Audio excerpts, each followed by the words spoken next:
So have you ever wondered why some guys never chase women, but they always have women chasing them? You see, most men think that they have to be the hunter, always chasing, texting first, and proving their worth. But the truth is, women actively pursue the men they actually want without shame. If you've ever been ghosted, flaked on, or felt like you had to convince a woman to like you, I hate to break it to you, man, but that same woman has probably pursued another man like her life depended on it. So what makes the difference? Why do women choose certain men and completely ignore others? That's exactly what I'm about to break down. And by the end of this video, you'll not only understand why women are the real selectors in dating, but also how to become the guy they actually chase. So first, you guys gotta understand how modern dating changed absolutely everything. You see, back in the 60s, 70s, even the 80s, men were the primary pursuers. They approached, they courted women, and they essentially won a woman over. As we see right here, this is a classic example of how a courtship would look like when the man was trying to gain the woman over. He would think to himself, I hope she likes me, whereas the woman would think, I hope he can take care of me. Now, we need to pay close attention to that because that's gonna sort of dictate as to why women chase and pursue the men they actually want in modern society. You see, the women back then, they prioritized social class and financial resources. Now, of course, they still wanted to be attracted to the guy, but that necessarily wasn't one of the main things they looked for. Simply, they looked for provider characteristics. This is basically the masculine and the feminine dynamic at its core. Also, they had less immediate options. We had the global dating marketplace now, dating apps, social media, but back then they were really confined to their neighborhood and or family friends. That's pretty much it. And once women started working, we could also say their job and the places they go to work. But for the most part, they usually met through, be it church, friends, or just people in the neighborhood. Think about how your grandparents met. If you ever spoke with them, ask them how they met. You will see exactly what I'm talking about. Now, here's what guys kind of get confused, and here's what you gotta understand. And that's from the fact that women still selected, they just never pursued. So it's not like the guys back then just selected the woman they want and they didn't have to try. Of course they still had to try. That's why he's saying, I hope she likes me. But still, at the end of the day, the woman selected, they just never pursued. Now let's move into the modern woman. The woman with a lot of followers, with a lot of status, who's very attractive, has a lot of options. And the first thing we'll notice is that she's financially independent of men. She makes her own money, she has her own job. In some cases, she has her own career, sometimes doing professional work too. She's a lawyer, she's in the corporate workspace. We've seen it. Women make their own money, and for that reason, they are now financially independent of men, which also changes their choice and how they select. Now, also, speaking of choice, we're now in the global dating marketplace, like I mentioned. Social media, dating apps, women have an abundance of choice being thrown at them at all times.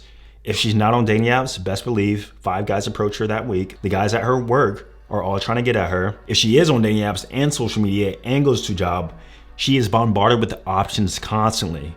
Now, I've dated attractive women who also have had careers, and I've seen this firsthand. At all times, at any given moment, they have suitors coming to them. Now, because they are financially independent of men, how does this actually change the way that they select? First off, they now prioritize physical appeal, personality, and resources. And so the selection process is a lot deeper because a woman isn't only now looking for a man to provide for her, she actually wants to be attracted to him. She actually needs that genuine desire, which I believe is why the looks maxing trend and guys just making themselves more attractive has become increasingly popular year by year. Is because now women are selecting for the men they actually find attractive and not just for the guy who can provide for them. Now also, because many women are no longer reliant on men for financial security, their selection process is driven by who they actually want rather than who they need. This means that women actively pursue men they find highly desirable.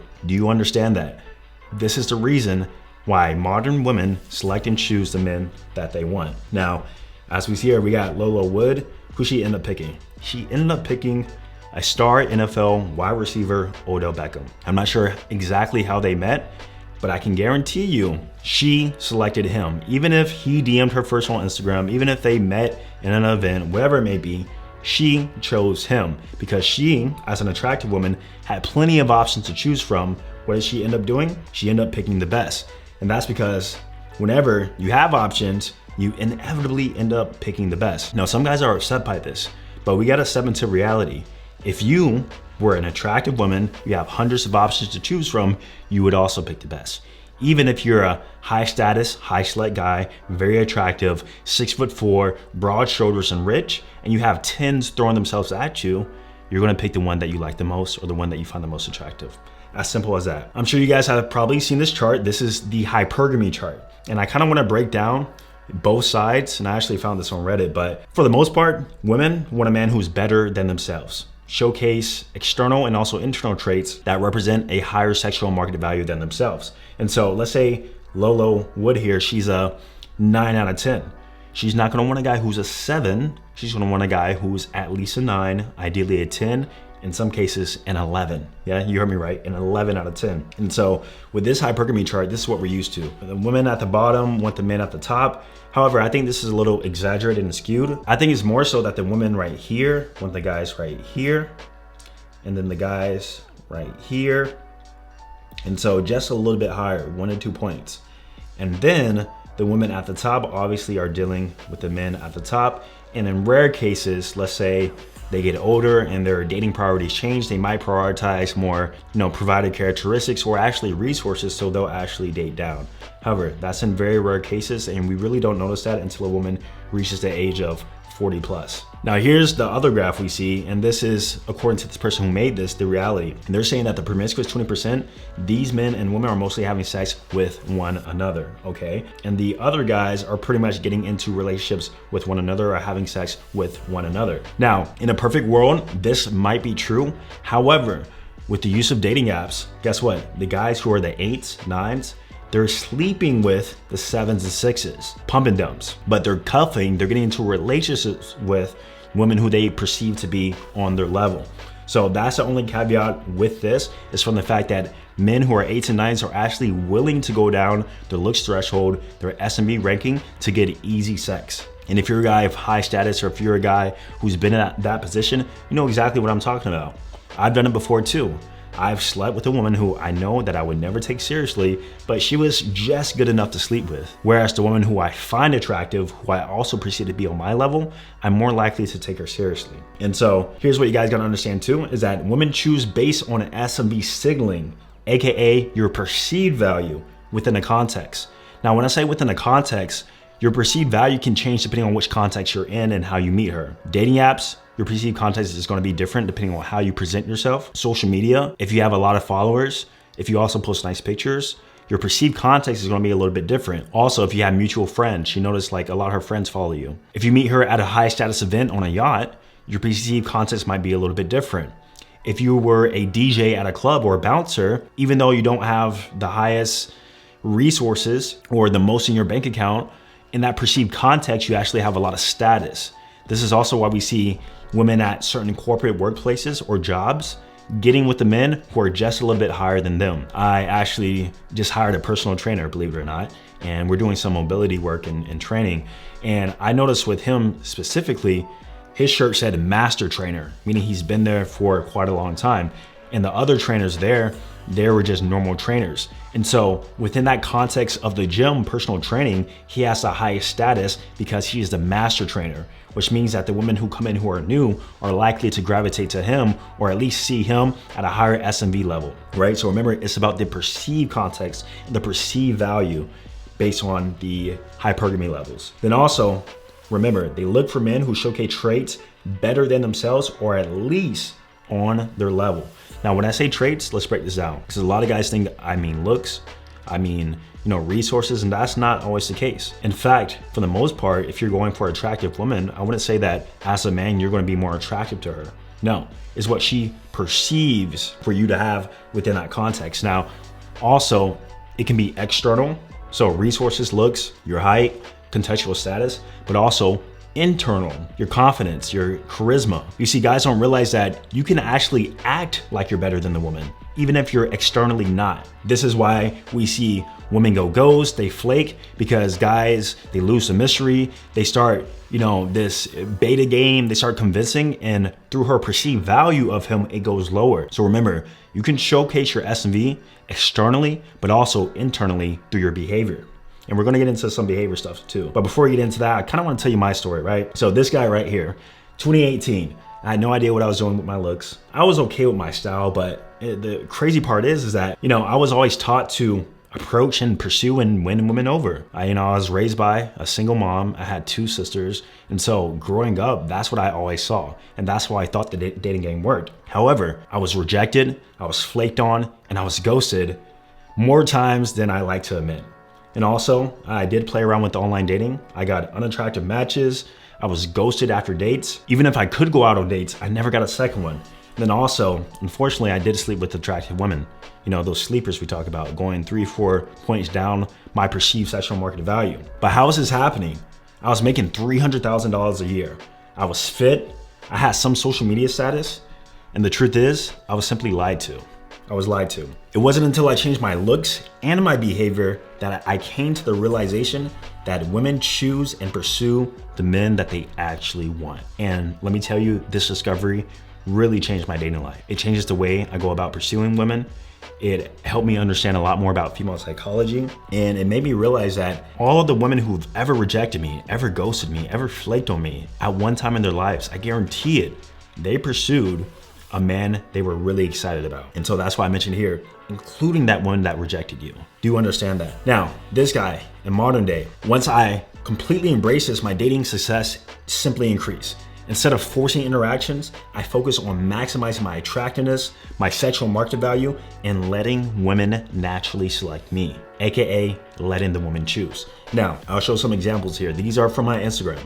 Hey handsome, wish you lived closer to Tennessee. I would love to go out on a date with you. This guy wasn't getting any of those messages ever. Another one, do you come to Georgia? Yeah, not there right now though, why? Want to know if you wanted to do lunch whenever you're in town. A woman is trying to set a date with me. Has this ever happened to you? Have you ever had a woman approach and pursue you with high genuine interest? If not, we have work to do, man. And also, I'll show more examples. Just the hard eyes. And this woman has 7,000 followers. Then also another one.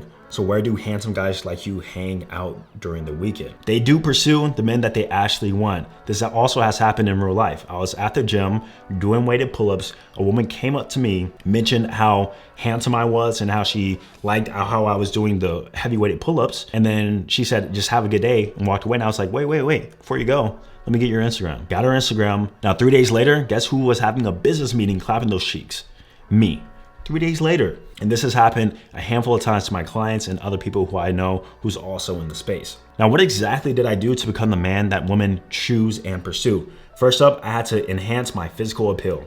And I did this by improving my looks and my sex appeal. Now, one of the main things I did was skincare, trying to figure out how to make my skin look more brighter, more youthful, younger, and that translated to my digital image. Also, my grooming. As you saw in my last picture, my hair was high, my beard was growing out. I had no idea what I was doing. I thought that was attractive, but the truth is, it made me look worse. Then, of course, my style.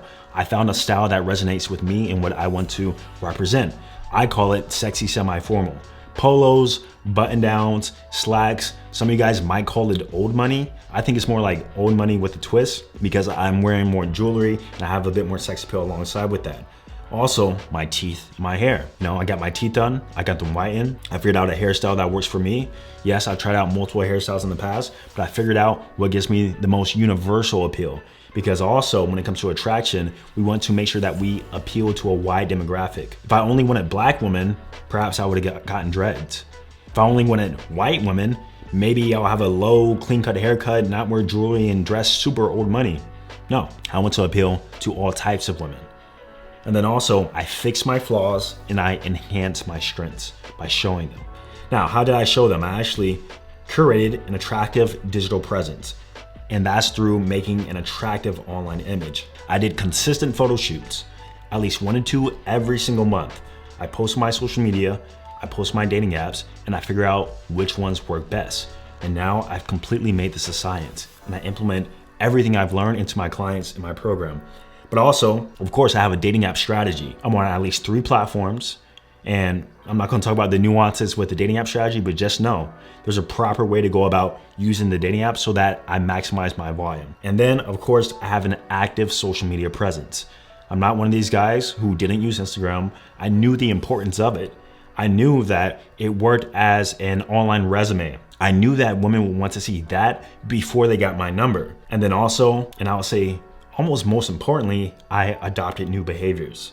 and I started changing my actions to become more appealing and signaling my value and my SMV to be above the woman, even if they came and pursued me first. Because do keep in mind, just because a woman shows her interest first, you can actually still screw it up if you don't have the right behaviors. So what did I do? I pursued, I didn't chase. Now, some of you guys might be thinking, does this mean I can never approach a woman? I can never send a first message? No, I'm not saying that whatsoever. I'm saying for the most part, I was still pursuing. It was about half of the women coming to me, and then also half of me sending out messages, approaching women. But the truth is, I was able to quickly recognize interest levels, high, medium, low. If she's medium or low, chances are I probably wasn't dealing with her. I've approached and pursued women who were high interest, and they perhaps would have never given me signals or signs, maybe because they're shy. But for the most part, I have found that if a woman is super into you, she's gonna find some subtle way to let you know and tell you.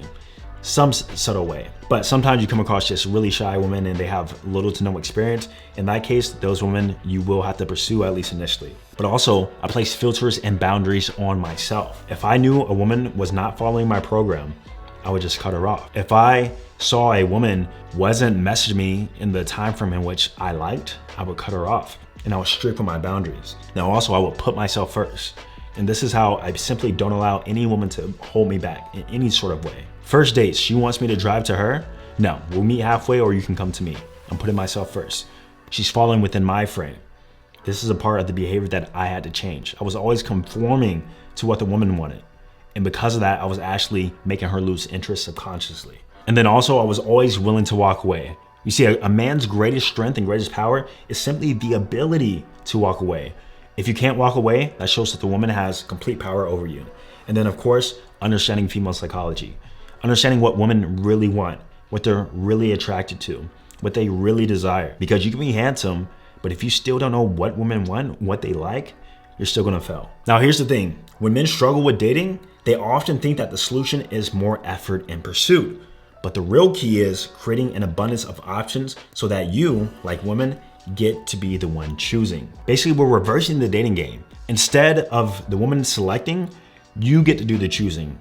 Now, the woman still selects at the end of the day, but on the front end, we're doing the choosing because the woman is choosing us. And it's a woman who we actually want, the woman who we actually desire. Now, I did have a saying in which on a hypergamy chart, the woman, 1 to 2 points below you are naturally more inclined to pursue you. And that still holds true. However, that doesn't mean that you can't pursue the woman who you view on your league or even a little bit higher, as long as you showcase the right behaviors and signal to them that you are still better than them. So with that being said, please remember, when a woman really wants you, she makes it known or at least makes it easy for you. Now I have some examples here. This is a past client of mine. He said, Austin, since I used the pics you told me to use, literally I had 2 girls open me and it's been like 2 days. It's crazy, the ones you picked, I liked the least. Guys, I have an eye for what women like. And this is a clear example of how if you have the right presentation, women will choose you first and pursue you first. Now we have another client of mine. He says about 50% through revamping his wardrobe and he's already noticing a big difference. Between the clothes and the other things we worked on, people treat me a lot differently and I'm actually shocked how much. Remember what I mentioned about my style. When I changed up my style, naturally women started choosing me more, started pursuing me more. Then also we have another one. And this client, he said he got laid for the first time 5 minutes ago. And it was because of my advice. So this works no matter what part of the dating game that you're in. It truly, truly does not matter. If you want to see more examples, follow me on Instagram at @BasedAustinDunham. And if you want to work with me one-on-one to implement everything we talked about today so that you become a man that women want and desire and pursue and choose, then click the link down below. Hopefully we can work together. I'm gonna see you guys in the next video. Peace.